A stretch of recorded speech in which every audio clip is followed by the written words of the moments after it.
Hey folks, welcome to Not Work Tabletop, and today we're looking at how to play Battletech.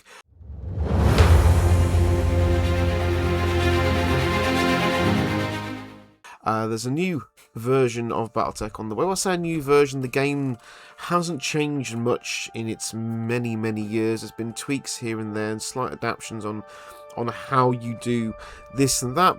But I thought I'd give you a quick overview on how you play the game, because there's a lot of people that look at Battletech and they get a bit worried, they get a bit scared. They're like, oh my god, that's a lot of charts.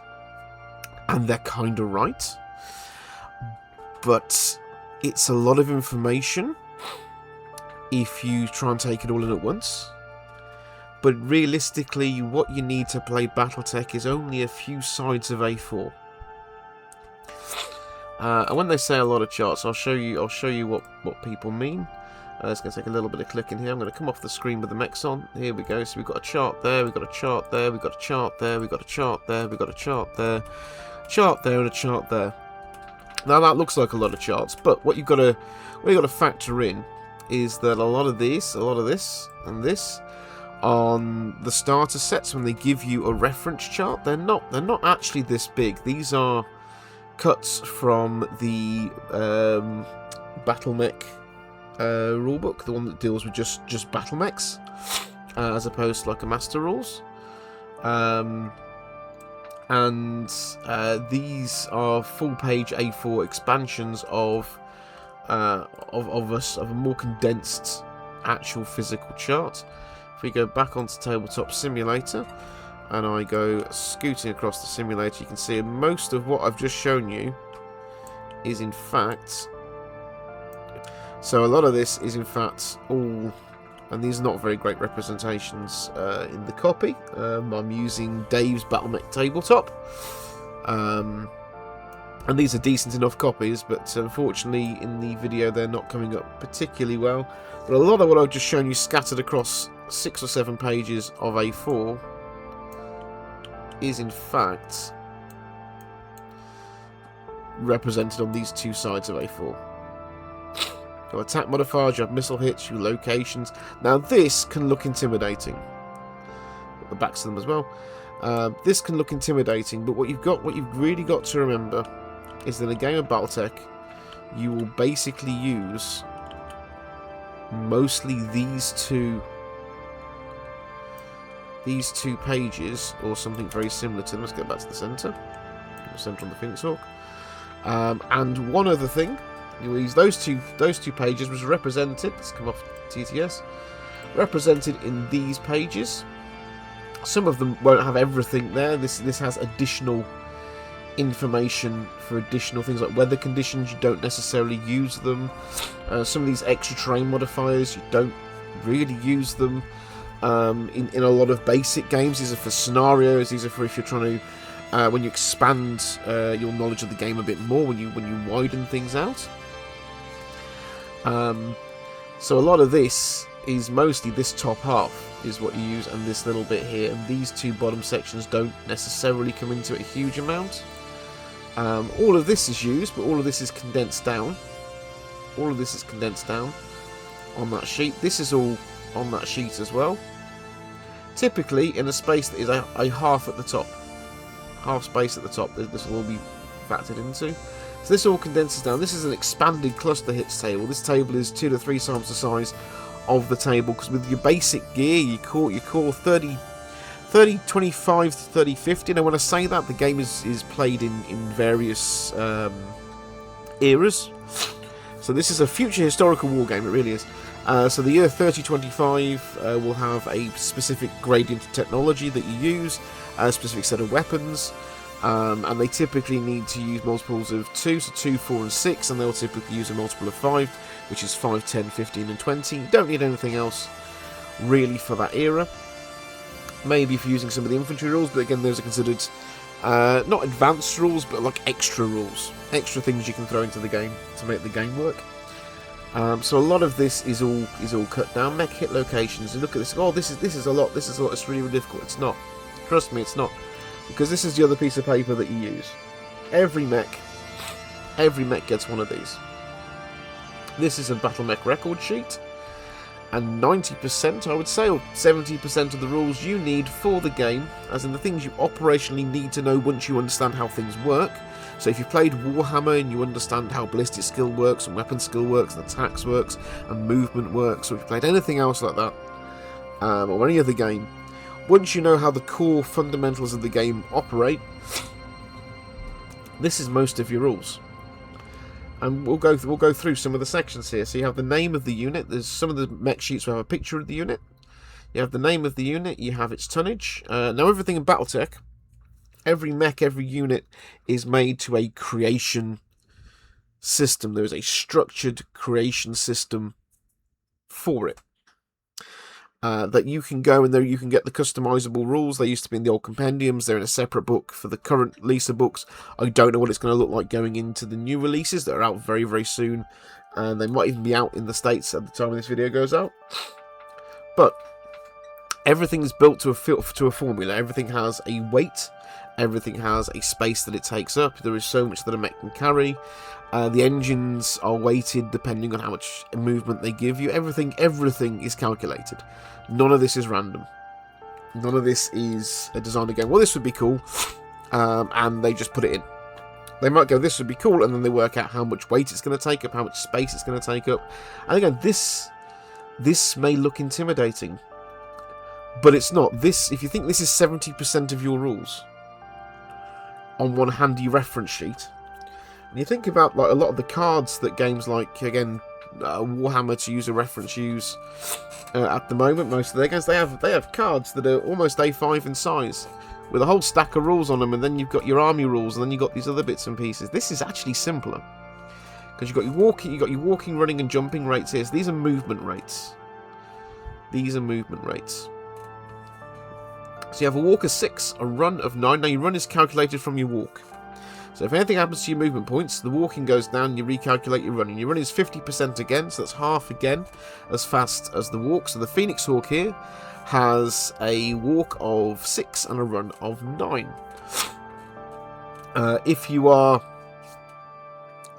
using odd numbers, so when you have like a walk of 5, your run would be 8, because you halve it, you round up, and then you add it back on to the original number. But this is all mostly pre-calculated for you. This down here, see it says -1 movement points. If that ever comes into effect, and I'll explain this in a minute, then you would recalculate as a 5-8 down from a 6-9. Jumping, never affected by that. Jumping is based on your jump jets, which you will see the mech has in these locations. And I'll explain these locations again in just a moment. But this is your movement. This is how movement works. Every hex you go on the map. So we'll go to Mr. Phoenix Hawk on the map. Here we are. There's Mr. Phoenix Hawk. Okay, zooming into Mr. Phoenix Hawk. He is currently standing in this hex. Say he's standing in this hex. Every hex the Phoenix Hawk moves is 1 movement point. If I can move him. There we go. TTS not playing up.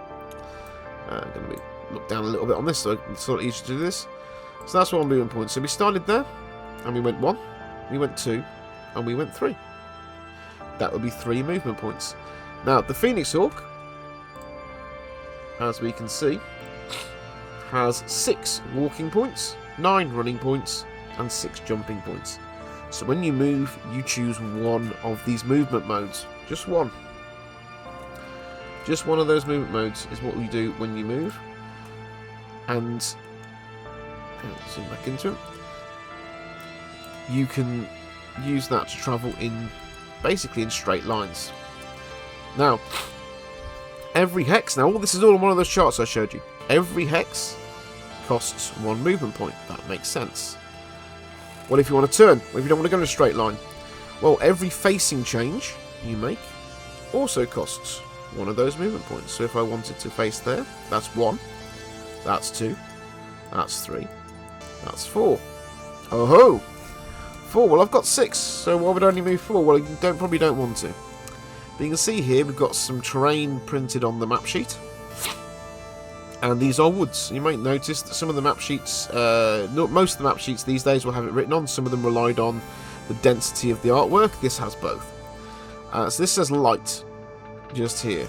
It's on its side, but it says light. This says heavy. So if you're going into terrain, and it's woodland, then every grade of terrain adds an extra movement point cost. You may be used to war games where moving through difficult terrain it costs you an extra inch per inch, or half an inch per inch, or something. You may have it more abstracted, where if moving through something like in Conflict 47 at the moment, if you're going through terrain, it costs you 2 inches of movement to go through it, or may limit your movement going through it to what movement types you can do depending on what you're doing and which rule set you're using. There's a whole bunch of different... I may have got my rules wrong there with something, but never mind. There's a whole bunch of different... Yeah, conflict doesn't cost 2 inches. Sorry, conflict limits what you can do. It's heresy that used to cost 2 inches. Doesn't matter. So we've moved 4 to here, because that was 1 turn to face this way. 2, 3, 4. And we can enter that light wood, 5, 6. And you're going to want to sit in cover often, and woods provide cover. So that would cost 6. That's if we're walking. If we wanted to run, we could move further. We cost us 4 to go there. Now, say we wanted to go into that heavy wood instead. We go 4. We can turn the right way. 5. That would be 6, 7. And because we've gone over our 6, we are now running as a Battletech. And we could have wanted to run 2 more out the other side of the wood as well. It only costs the hex if we're going into it. If we're leaving it, it doesn't cost anything extra. Let's take you back up here somewhere and pop you there. So I'm not massively used to Tabletop Simulator for doing things. Been a while since I've used it, so some of the controls are a bit funky. That's a Centurion. So that's movement. It's that simple. If we were to take the Phoenix Hawk up here. Because over here we can see, centre on my Phoenix Hawk, and zoom in, we can see we have levels. These are hills. You might find different styles of depiction. On the maps you may be using physical terrain, or you may be using a combination of the two. But these are hills. Levels function the same way as light or heavy. So if we wanted to move up this hill and we started here, we would make 1 turn for 1 movement point. We would go forward 1 hex. Now we're going onto a level 1 hill. This is an elevation change. We are going up 1. Same applies if you're going down 1. It is a level 1 hill. Anything that isn't listed is level 0. And occasionally you'll see some hexes say level 0 if they're like water, but they're not deep water. So it's 1 to turn, and then it's further 2 points to get up to the next level of the hill. 1 for the hex, 1 for the level. And aha! We have something interesting in front of us. You see this here. If I move it over so you can actually see it. This is a level 2 hill with a light wood on top of it. So we're combining elements now. And to move up to here, this would cost us, we're going from level 1 to level 2. So that is going to be 1 level change. So it's 1 for the hex, 1 for the level change. There is light wood here. Light wood costs us 1 as well. So we would go into there. And that would be a further 3 movement points. So to put it all together, if we turn back, it would cost us 1 for the hex change, 1 for the face change. 1, 2, 3, 4, 5, 6. So with a walk of 6, we can walk functionally 2 hexes up a hill into this position here. Now we're pretty quick at walk 6, especially if we're playing 3025. As the eras go on, the technology expands. You see a lot faster things. You see more dangerous weapons. But that is the basics of movement. And if we have a quick look, which is one of the reasons I use these charts, because they are nice and large, and you can probably get a better view of things. So if the terrain is clear, this is your movement point cost. The cost to enter any hex is 1. If it's clear, it's still 1. If it's paved, it's still 1. If it's a road, it's still 1. But if you are a vehicle of some kind, it gives you benefits. They do have little extra stuff there. Roads also remove any cost of underlying terrain. So you've got a road going through a wood. You move at the road's pace, not the fact that there's wood there. That's what roads do. Rough ground, of which there is a little bit on the map. We will look at that in a minute. Is just 1. It's just rough terrain. Represents bits of rock, all kinds of stuff. Sand, light woods, heavy woods, jungle, water.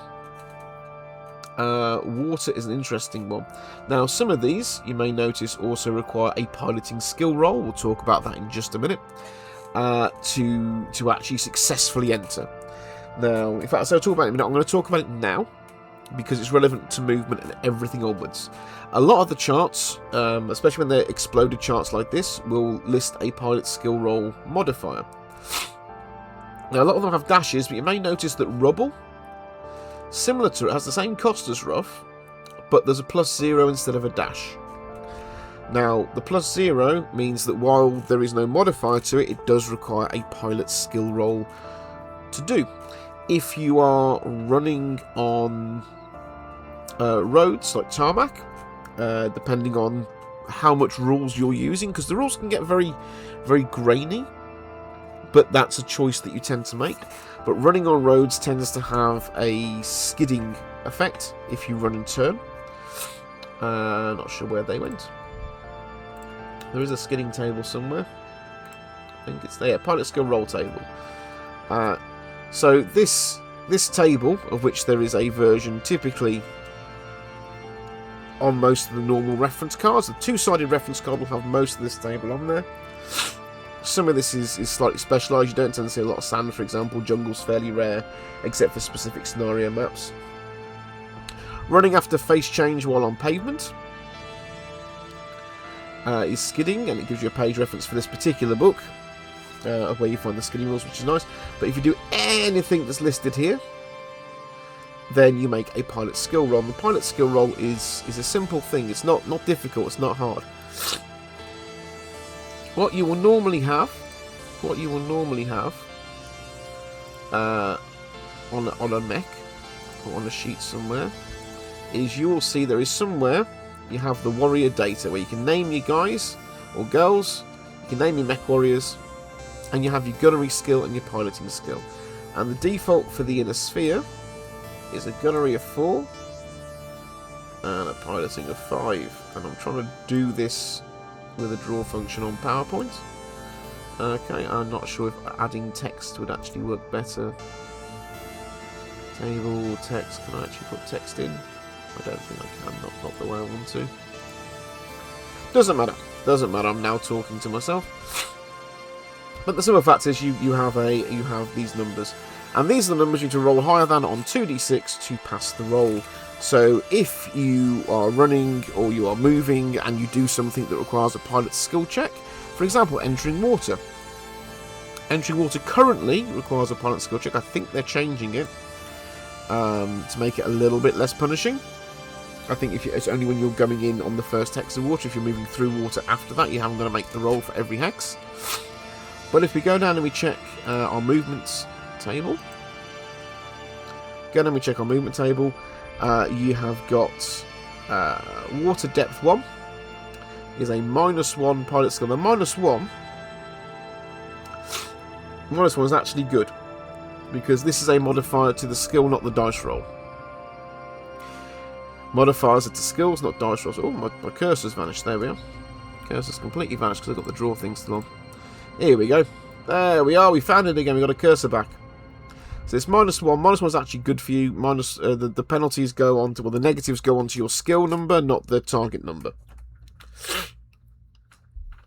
So a minus is a good thing. A plus is a bad thing in most things in Battletech. I think there's a couple of exceptions when it comes to modifiers. But that's normally how it works. So what you would do is you would take your dice, you would look at your pilot skill, which in this case is badly written 5. Yeah, I have no way of just putting text on there. Which in this case is a badly written 5, but you'd be looking for a 5. And what you do is you take your dice, you would roll your dice. And I've just been talking without turning the screen capture off, so that's a bit inconvenient. Okay, so we're going to go over this again. So here we are. On the chart, you can see on the charts here, and you've got the charts here. These are the charts I was referring to moments ago. There they are. Editing John, if you want to try and put charts in over the top as separate things, that'd be great. But this is your pilot skill roll. So anything on here causes a pilot roll. And this will also reference it. As I said, these are broken down. And you have a piloting skill of 4. And a gunnery skill of 5, or piloting skill of 5, gunnery skill of 4 in this case. And what you do is you take your dice, you roll your dice, and you're looking for a 5 or more. If you're entering that water hex, you're looking for a 4 or more because it's -1. And if your skills are different, then your skills are different. That's a more advanced thing for like picking pilots or randomizing Randomising isn't so much an advanced thing, it's just things people don't do an awful lot with. If you're playing with points, you don't tend to randomise your pilots. But you might randomise pilots. You might go, hey, you know, because you can very much do an underdog game in Battletech. So that's your basics for moving when it comes to walking and running. There are other effects that movement has. We're going to go back. Where's the chart here? There are attack modifiers. When you're attacking, you'll be using your gunnery. You'll be several factors that come in. One of the first factors that come in is what did you do? Did you walk? Did you run? Did you jump? Did you not move? Are you lying on the ground? Did you skid? And you'll add these to your target numbers. There's terrain and other things as well, which we'll talk about in shooting, but this is looking at movement. This is how you play Battletech. Movement, I think, is going to be this one. So you have that. Now you have, see here it says jumping. We'll look at jumping in just a second, but we've also got this bit, which is target. Target, what did the target do? Because the faster the target goes... No, mobile is not stationary. The faster the target goes, the harder they are to hit, which is kind of logical. Now, this is not how many movement points you've spent. This is how far you actually moved. Now, there's some discussion about running around on the spot. You know, can you run on the spot and run in circles? And the book says you try and take the closest logical, the shortest logical distance between 2 points to try and prevent people doing this circling on the spot. So you start in one location. Let's get back onto the thing. So you start in one location. You go, well, I'm going to run all these hexes and then come back to here as a thing. I'm going to run all these hexes and come back to here, and then there's loads of penalties to shoot me. No, that's typically frowned upon. You typically go the shortest reliable distance between 2 points. Open manoeuvring is open manoeuvring. If you're not doing something silly like I'm going to try and run in the circle and do this and come back to the same points, then you typically just move whatever you moved, because there might be several ways of getting to the same location, and you might find one path more beneficial than the other for a variety of reasons. It might be the longer path, but that might be legit. There's nothing wrong with taking a longer path, or at least under most of the current rules, nothing wrong with taking a longer path to get a better to be hit than the shorter path, because that you're deliberately trying to evade fire. That's fine. It's more this nonsense of running around on the circle. But yeah, so movement will affect your ability in combat later on, and you'll find an adage that gets used a huge amount amongst Battletech players, that movement is life. And they're kind of right, movement is life. With all the different modifiers for how far and how fast you go. You can see down here, is the highlighter actually going to highlight, or is it going to block things out? I should have experimented with that before the video, but hey.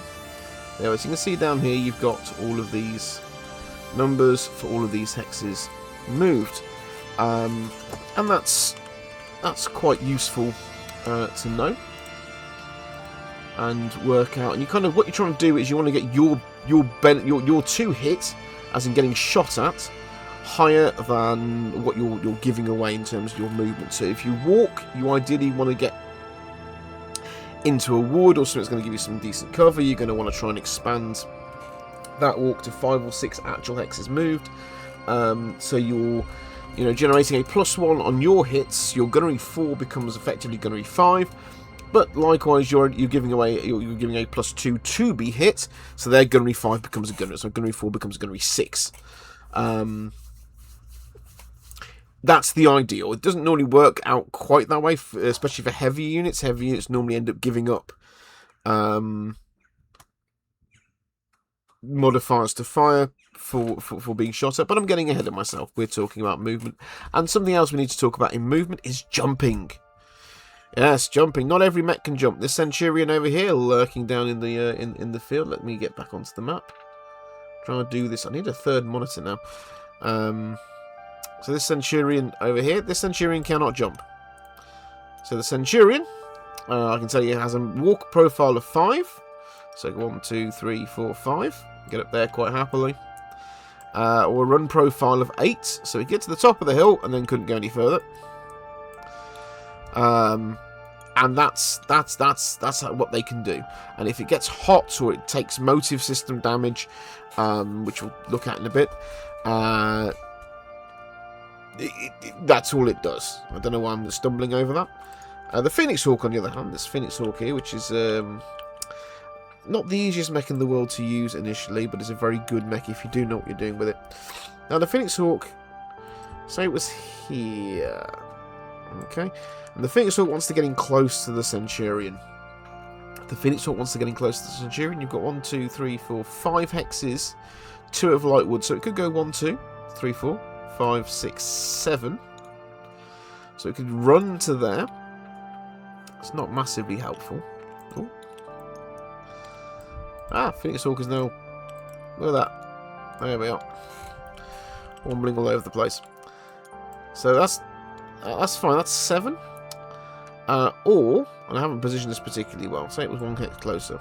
So we could get to there, or it could go 1, 2, 3, 4, 5, 6, 7, 8, 9. So it can get into the back arc there if it starts here.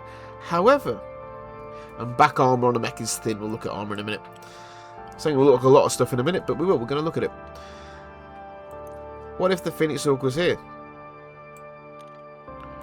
Well, then it would have to go 1, 2, 3, 4, 5, 6, 7, 8, 9. Doesn't get in the back arc.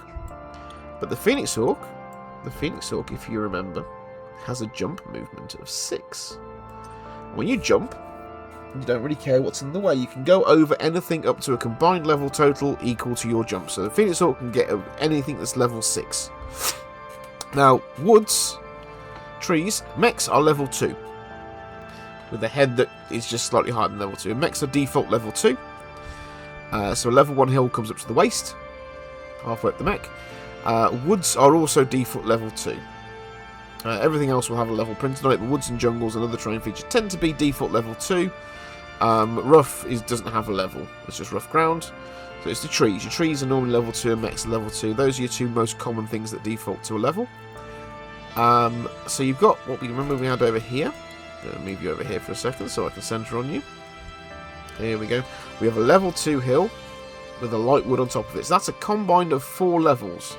So I think it can jump over it because there's a jump of 6. It's level 3 here. So it can go over that and land anywhere it wants. It hasn't got to worry about that. Now if that was a level 5 hill, and there are some, with a level 2 wood on top of it, the Phoenix Hawk could not jump over it because it would impact with the trees. It could jump into it because it only has to jump up to level 5, but it can't actually clear the trees. And if it was like a level 7 hill, absolutely not. So the Phoenix Hawk's here, and its jump jets doesn't care about the water, doesn't care about anything else. So it can go 1, 2, 3, 4, 5, 6 and land right behind the Centurion. The problem is landing like this, because we're going to talk about facing, because facing is something that comes into play in the firing phase, but you kind of have to pay attention to it in the movement phase, because that's how you generate your facing. Facing like this means currently only anything in the Phoenix Hawk's right arm, which granted is its big gun, can shoot into the back of the Centurion. The facings work out as thus. You have, let's see, can we get a good down shot? We can. So the front arc extends thusly out to the front of the battle mech. I don't have any nice illuminated tags I can do on this one. The side arc essentially goes a staggered space out the side, and the back arc is goes back 1. So the side arc sort of does this, and the back arc for shooting does this. The shooting and the shot at arcs are slightly different. The shot at arcs for back, front is still the front, everything that comes in that way is front, but the shot at arcs for back goes 1 back, or 1 extra hex back from the firing arc, and then goes 1, and then goes 1, and then goes 1. So it forms this jagged thing, so you have to be sort of standing at the right angle to shoot into the back. That's how the back arcs work. So this is a side arc. Now, there is a thing you do in the movement phase, or technically at the end of the movement phase, or just before the firing phase. This is one thing they have monkeyed around within the rules a couple of times now, exactly where it happens. Most people don't really mind where it happens, because it happens after everything's moved. Anyway, so it doesn't really matter where it plugs in. Is you can torso twist. The torso of a mech can torso twist through a 60-degree arc. Or 30-degree arc. 60-degree arc. And you can go, your front facing becomes this, your front facing. For the purpose of fire arcs, not for being shot. So the Phoenix Hawk can twist and shoot this way. Now, this is starting to probably get very confusing for people. Don't worry, it just means you can move your fire arcs 1 hex to the left or 1 hex to the right as you go, however you go. Thank you. So you can shift your hex facing 1 left, 1 right to rotate that fire arc around. That's all it means. We've got torso twist and extra thing. No, it just means you can change where you're firing. But when you're firing, remember, if you change your front arc, instead of it coming out of these 2 hexes here, so you can shoot your front arc into the back of the Centurion, it means your front arc is these 2 hexes here. So if there's multiple targets you might be looking at, you twist and then you deal with your new firing facing. It's not complicated in the slightest. It is literally, everybody has moved. You can now make a torso twist to engage. What a lot of people do is they're already working out what they want to shoot, and they go, yeah, I'm torso twisting and shooting that thing. But in the event that it mattered, if you've got enough stuff on the table, you would torso twist and then go, oh well, now I can only engage this line with something that's in my left arm. For the purposes of how fire arcs work, because it all plugs together, even though this is a firing thing, your torso weapons shoot out of the front arc. That's where they fire. Your arm weapons fire out of the front arc and into the appropriate side arc. So anything mounted in the torso on this Phoenix Hawk fires this way and this way. A good example is the LRMs in the Centurion, actually, which can fire down that line. That's the line it can fire there. For the Phoenix Hawk, it is this and this. And then you have this autocannon in the arm of the Centurion, which can fire everything from here all the way around to over here. Okay, and then it just follows a line straight out the side. That's your side arc for shooting. For the arm weapon, anything in the left arm, like the Phoenix Hawk has lasers in the left arm, I think this model of Centurion does as well, cannot fire beyond that point without doing a torso twist. And physical attacks are also limited to pretty much your front arc and left and right for the arms. But this is all to be considered in movement. I'm trying to give you a little bit of tactical know-how as well as actual movement information. But to review, your hexes cost 1 apiece. You can go backwards, you can walk backwards. If there's light wood, it's an extra hex. If it's an extra movement point. If it's heavy wood, it's 2 extra movement points. Changing a level is whatever the level change is. So 0 to 1 is 1, 0 to 2. If you wanted to do that, if you wanted to move down into level 2 water, like that, you would pay for the hex moved, which is 1. You would pay for the depth change, which is 2, or height change, which is 2. So that's 3 points so far. 1 plus 2. And it's water, you're moving through water, that's an extra 1. So that will cost you 4 altogether. 1 for the hex, 2 for the depth, 1 for the water, 1 plus 2 plus 1, or 1 plus 1 plus 2, however you want to do it. It still equals 4. So that'll be 4 points. Jumping doesn't. And the other important thing to mention with jumping, I'm going to put it back facing this way, is when you jump, you can turn as much as you want for free. So you can land facing any direction. So walking and running, it's 1 per hex face that you change. It's 1 per hex, it's 1 for elevation, it's 1 for other things in the hex, if it's rough, and other bits and pieces going on.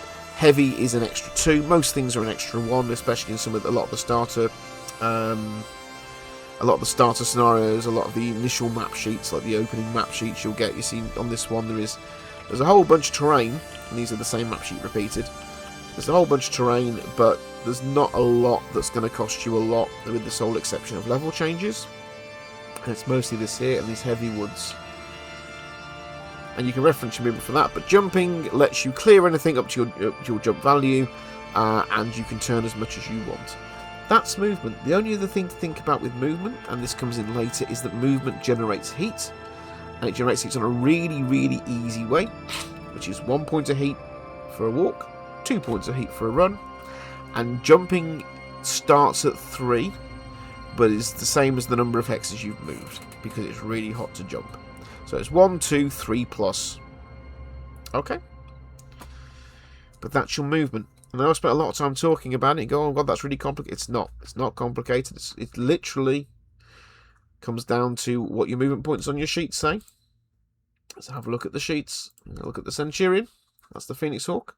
696. Oh, they're both Phoenix Hawk. Okay, there was a Centurion sheet. Meh. So this is your movement points. 696. That's that. Now, we spent a lot of time talking about this, but Battletech is really a game about movement, because part of movement, it's the first thing you do in the game, but you don't do it I go, you go. Well, you do I go, you go, but it's not an I go, you go game where I move everything and you move everything. In a one-on-one, yes it is. But with Battletech, you would roll your initiative first. I'm going to come back onto the miniature screen. You would roll your initiative, and whoever wins the initiative moves second. Yep, that's right, moves second. And they move 1 unit. And then the opposing player, the loser moves 1 unit, and then the winner moves a unit. So if this is set up like this, and the Centurion loses initiative, the Centurion moves, and he might go, he might try and sort of run to there. He's going to get himself in that light wood, so that's going to be 1, 2, 3, 4, 5 to get into the light wood. But he doesn't like the idea of being back armor exposed, so he's going to go 5, he's going to go 6, he's going to go 7, and he goes 8. He tries to turn around, so he runs into the hex, gets there, and turns around to try and protect that back. The Phoenix Hawk, having won initiative, now sees where the Centurion has gone, and goes, aha! Well, I can either move somewhere around here, I can bounce around wherever I want, or I can go 1, 2, 3, 4, 5, 6. I can jump into your side arc. I can't quite get into your back. I could jump into your side, or I could go 1, 2, 3, 4, 5. I could 6. I could jump into the woods over here. I could extend the range if I wanted to. I could do lots of it. I could run behind you maybe. 1, 2, 3, 4, 5, 6, 7, 8, 9. Yeah, you can in fact run behind them. So the Phoenix Hawk could get all the way to there with a run on 9. And you'll see a lot of Battletech players do this. They suddenly are counting hexes. And he can get into the back with the 9, and he can even torso twist and shoot everything straight into the back of that Centurion again. And that's fantastic. This is how initiative works. You know, the other player has to show you what they're going to do. But if we had, say the Centurion had another model, and we have one other hunchback here coming in, while the Centurion player would go, oh, well, I get to now move my next thing, which is going to move and do something, and then the Phoenix Hawk player could bring on another piece as well, had another piece as well. You would alternate. If the Centurion player, if this was the setup, and the Centurion player had lost, then before the Phoenix Hawk moves, because it's the last piece the Phoenix Hawk player has, this hunchback, which is part of the Centurion's force, would also have to move before the Phoenix Hawk does anything. And so all these little pieces that we talked about at the start, you know, the movement ratings, the value changes and manoeuvring, this becomes the tactical game of how you use those tools. Do you want to go and close as rapidly as possible? Do you want to run over here and risk the big gun on the hunchback? You know, maybe the hunchback would have been moved to try and prevent you from doing this or make this really dangerous, but maybe you risk it anyway. Maybe you go, you know what, I don't want to go and get in the middle of that, because that's a lot of guns. Even if I get behind the Centurion, that's a lot of guns. I might want to come over here somewhere. I might want to jump backwards. I might want to turn and run away in another direction. I might just move into a heavy wood, prepping for a move 2 or 3 turns time, if I can get it. There's a lot of considerations to be made as part of the movement phase, and that's when the complexity comes in. This is 6 points, 9 points, all 6 points again. depending on what you want to try and do, what modifiers you want to penalise yourself with, the opponent with, and a few other little factors. But that's it. That is it. That is all of it in the movement phase. That is all of it for the movement phase. And once all the moving is done, then you do shooting. And shooting is sort of plotted a little bit. You kind of make declarations, and then it's all resolved simultaneously. I mean, somebody rolls and somebody rolls and somebody rolls. But you say, well, you know what, I'm going to fire my large laser and my medium laser and nothing else, that's it. And you might get destroyed. You still get to fire your large laser and your medium laser, but you might be kicking yourself going, oh, I should have fired the other medium laser as well because the mech's now off the table. Or you might go, you know what, I think I'm in a bad position, or I think I'm in a good position. I'm gonna fire a lot of stuff. And we're going to talk about that and how to play Battletech shooting. I think on the next video. So, but that's it. That's your basics of movement. So once again, to recap, you get your movement on your mech sheet. You'll have a movement value. It's all here. And then you will be adjusting it for what you're moving through. You might have to make a pilot skill roll if you move into something particularly interesting like ice or mud, or if you're moving through water. But this is not the best sheet looking at. Oh, entering light mechs action. So yeah, you're entering light hexes of jungle. You're entering sand. If you've fallen over, you're attempting to stand up. All of these things can happen.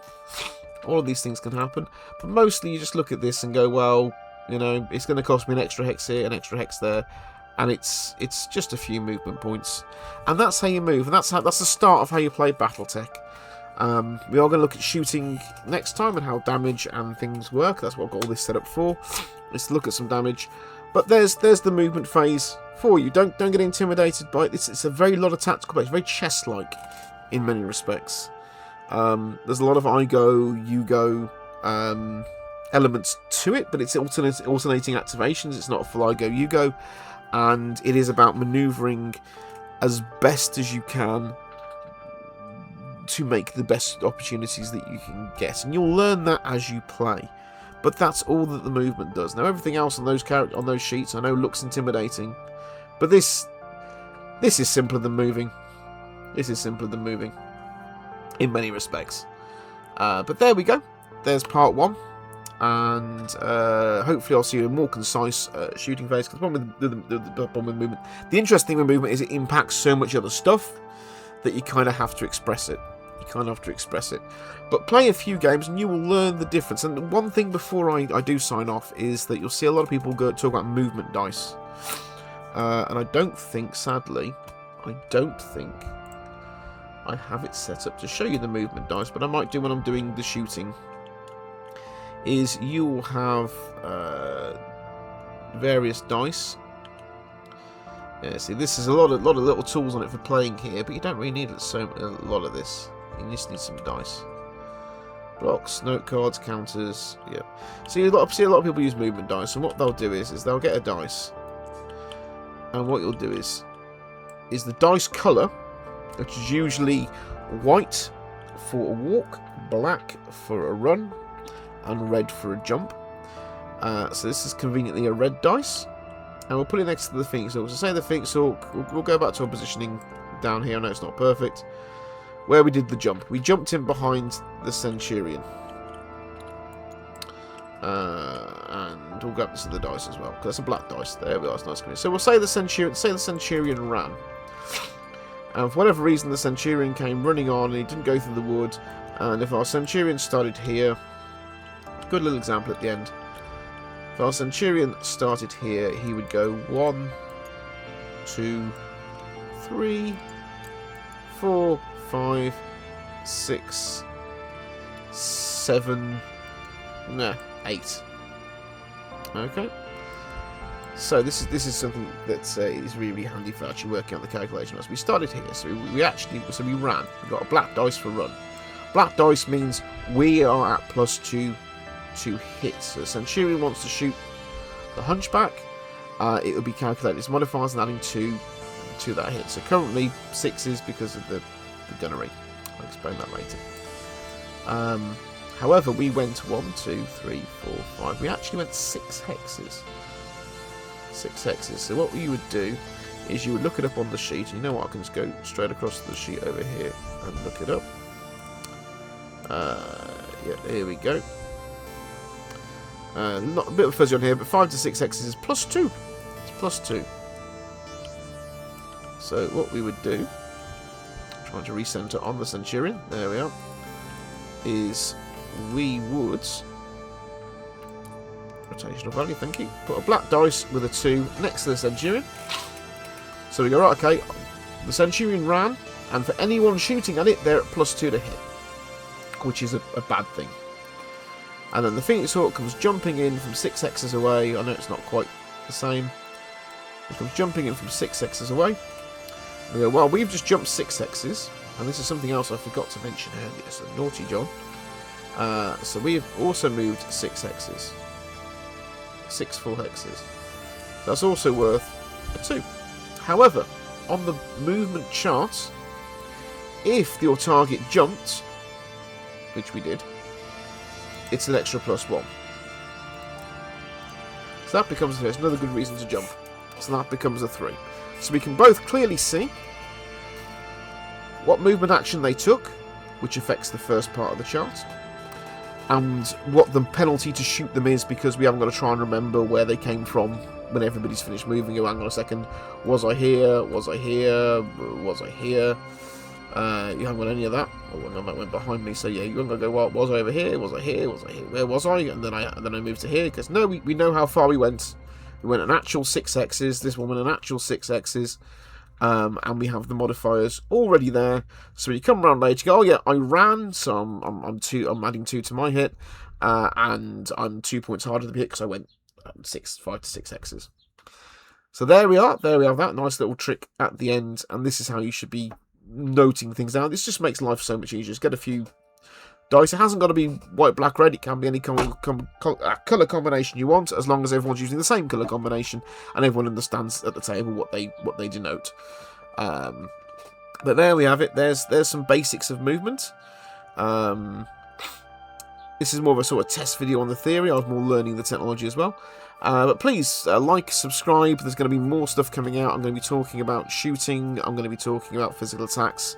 There's not much more to it, in fact. It's just movement and shooting, and that's it. That everything is dealt with at that point in terms of most of the mechanics, except for sort of special case rules, special kit and equipment that you can use, optional rules that exist, and of course there are changes coming with the new rules that are going to try and make things work a bit more reliably. I say a bit more reliably. There are special bits of stuff that don't do a lot unless you're using optional rules. And they're trying to bring that into the core rule set rather than it being the optional rule set for them. And we'll see how that goes. But here's movement for Battletech. Hope you understood, hope you enjoyed. Maybe not as concise as I was hoping.